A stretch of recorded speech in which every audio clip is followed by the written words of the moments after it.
All right, stay with us. More on Breakfast Central this morning. So much more to share with you. And let's move away from the newspapers and get to talk about our first top story this morning. The Office of the Chief Justice in South Africa has been drawn into allegations of tender irregularities around a multi-million rand IT contract. According to a report, 3 former top officials from the Office of the Chief Justice are accused of corruptly setting themselves up for a large slice of a 225 million rand IT contract with media service Thomson Reuters after they helped to strike the deal.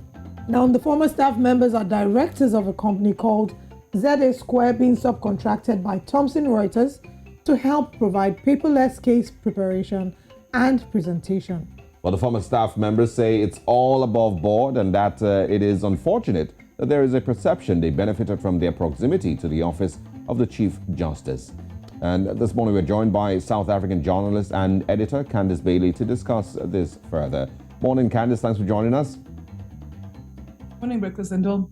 All right, let's quickly get into it. What's the latest on this contract? And what do we know about these former staff members? Who are they?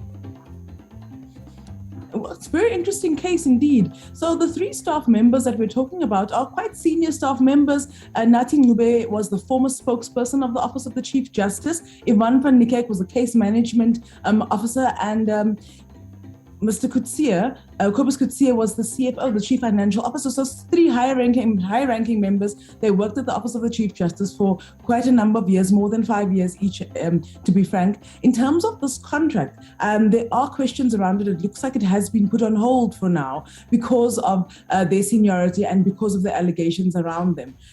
What we know is that it appears that that there was some involvement on their end, and obviously that needs to be investigated. Let's ask, why do they believe that this process is above board?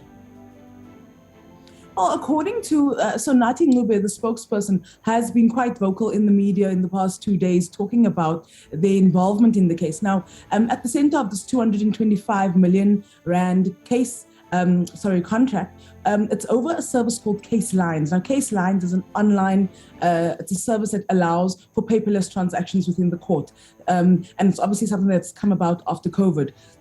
And what they were going to get at this contract was a 67.5 million rand contract with Thomson Reuters as a subcontractor.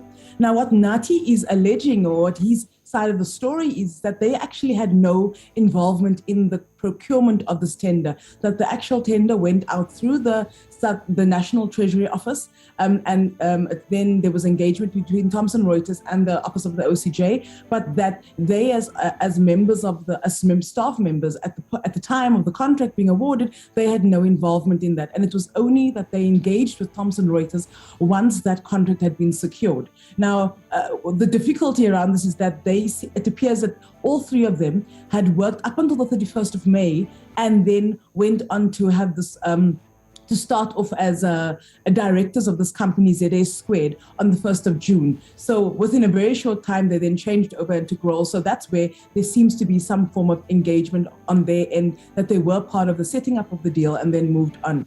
But he says all above board, and that they never had any involvement. Whether that's true, obviously the investigation will show. Looking good at all. But let's also talk about the Chief Justice. Has there been any word from that office?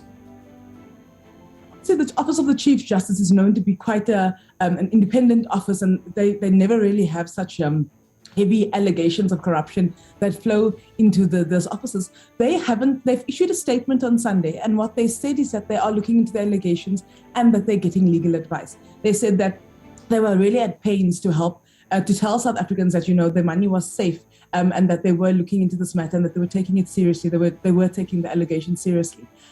So at this moment, they are investigating, but no further comment in terms of whether or not these allegations are true or what's going to happen. All right, beyond the Office of the Chief Justice, have there been other reactions to these allegations around the contract?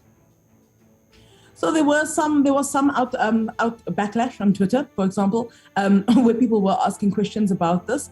But there has been organizations like the Public Interest South Africa. a body that looks into allegations of corruption. They have asked for the process to be put on hold. Thomson Reuters itself has also said that they are putting this on hold and investigating this matter to see whether or not there was any breach in terms of the awarding of the contract. Well, it's so much, to unpack from all of this, but of course, there will be continued investigations, like you've said, and, some truth, hopefully will be unraveled as time passes. But thanks a lot for your time this morning, and we wish you a really, really interesting week ahead. Looking forward to speaking with you again. Guys, have a good day. You too. You too.